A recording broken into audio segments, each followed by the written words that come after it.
How did you get involved with AFER? I don't know. Is it AFER? How do we say that? I myself and my wife and Chad Griffin and Christina Shockey. We started the organization, and it was created specifically to challenge Proposition 8 in California, and we've gone on now and also put another lawsuit in place in Virginia in the fourth, which is now being adjudicated by the Fourth Circuit in Virginia.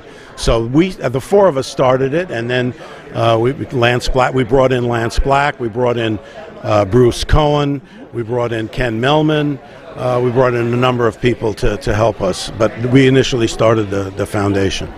Was it because you had particular involvement with the LGBT community, or it's just your stance on equal rights and civil? I mean, one of my dearest friends is Chad Griffin, who's now the head of the HRC, the Human Rights Campaign, and I've known him since he's 19 years old. I mean, he's like a son to me, and we've done a lot of political things together. He was my executive director at my children's foundation. We did Prop 10 together. We saved Amundsen Ranch together. We did a lot.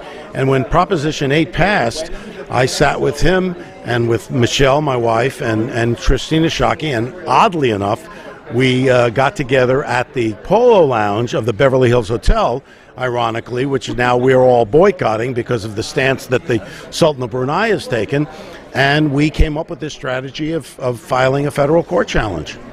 And good thing you did, too, because it's been 5.5 years since Prop 8 passed in November 2008, and then since July last year. Right.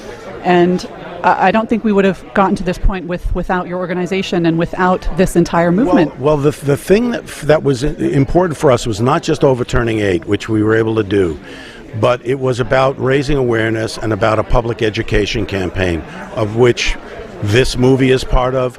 The play that Lance Black wrote called 8 was part of that.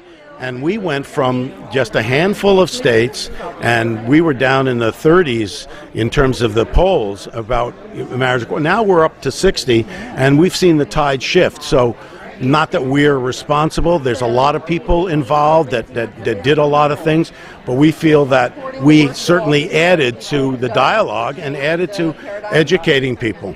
No question. I mean, unless you have somebody coming up who's strong enough to take that stand, then things don't change. Yeah. And having something organized like that with you as backers, I think, just helped instigate it. Yeah, and I think we're now hitting critical mass. I mean, there's a number of lawsuits that have been filed around the country. We were the first one to file a federal lawsuit that actually got adjudicated about marriage equality.